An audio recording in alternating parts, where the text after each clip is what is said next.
Morning students, welcome back to the class. Today we are going to discuss the chapter voice, and in this chapter today's discussion is going to be these two topics. As you can see, what is meant by voice and types of voice. As you can see in this slide, what is meant by a voice? Now, voice is an aspect of a transitive verb. We have studied about transitive verbs earlier. Transitive verbs are those verbs which are followed by an object. Okay, so look at the example over here. I wrote a letter. A letter is an object to the verb wrote. A letter is an object to the verb wrote. So so the voice is an aspect of transitive verbs. It is an aspect of the transitive verbs. You must remember that in a sentence which takes up a transitive verb, the sentence will remain incomplete if you don't use the object, if you don't write the object. So if you say I wrote and you put a full stop over there, then the sentence is going to remain incomplete. It's going to bring up the question, I wrote what? Okay, but as against the transitive verbs, there are other sentences where certain verbs don't take an object.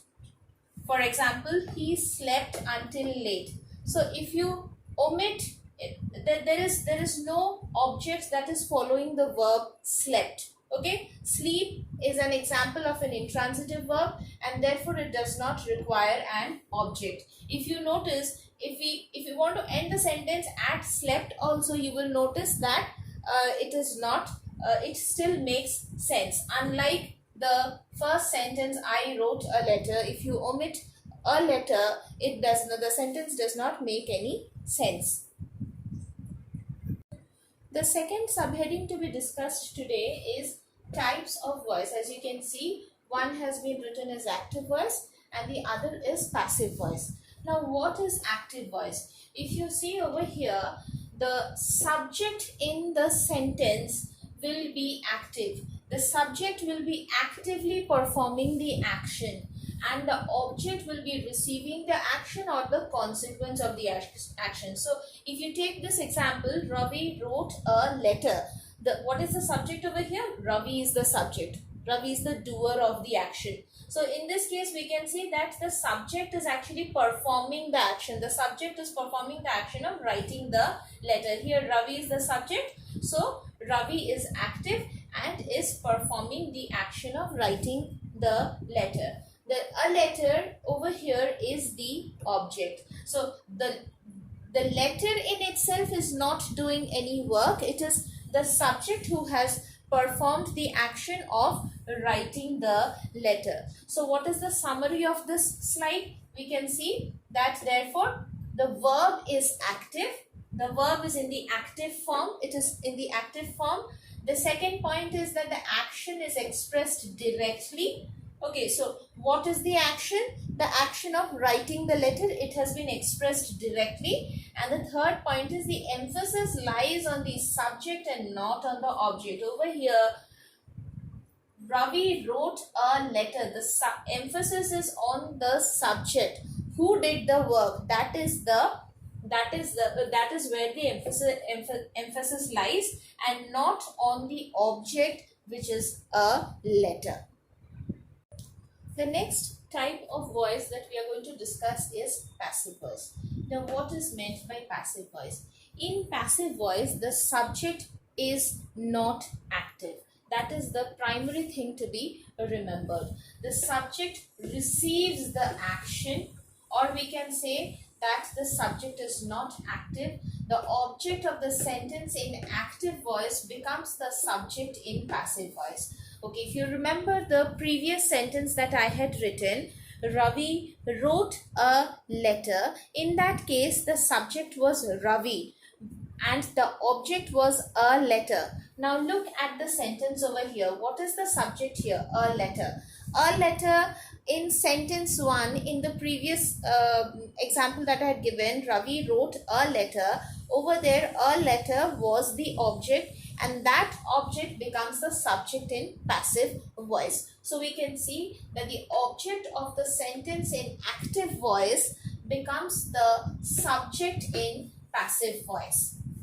The next point to be noted is that the verb is passive. Why is it called passive voice? Because the verb is in the passive form. The subject is passive, the subject does not perform the action, and the voice and the verb is also in the passive form. As I said, subject is not actively participating in the activity. So students often ask me, why is it called passive voice? As I just said, that the subject is not active, the subject remains passive, therefore it is called passive voice. If you look at this example here, a letter was written by Ravi. So a letter is the subject here. Again I am repeating, a letter was the object in the active voice sentence. Ravi wrote a letter, and the object of active voice has become the subject in passive voice. So a letter is the subject. We can see that of course a letter can't write itself, isn't it? A letter can't write itself. So here the subject is not performing the action.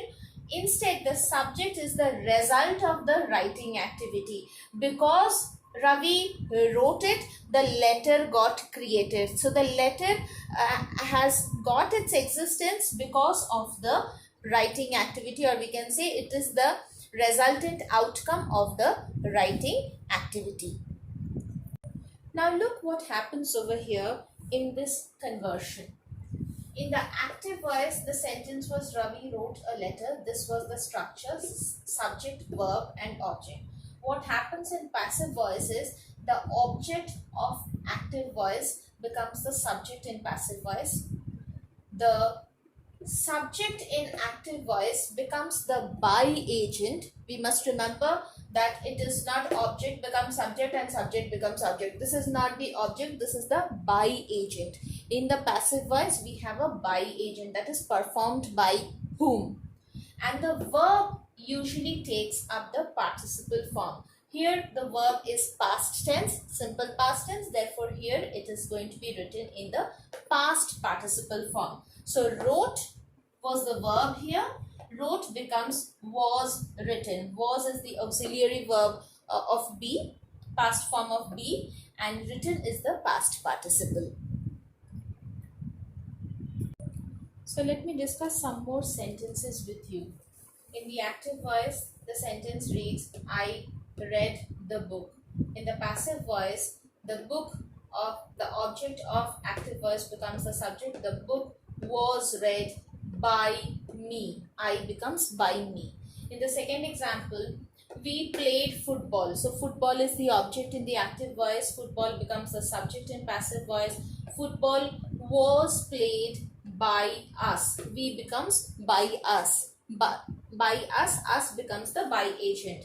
Similarly, in the third example, he planted a sapling. So a sapling is the object in active voice, which becomes the subject in passive voice. A sapling was planted by him. Him becomes the by agent. So we see that active voice subjects, when the sentences turn into passive voice, they become the by agents in passive voice. So I becomes me, we becomes us, he becomes him. We saw these in these examples, in these sentences. Similarly, she will become her, they will become them.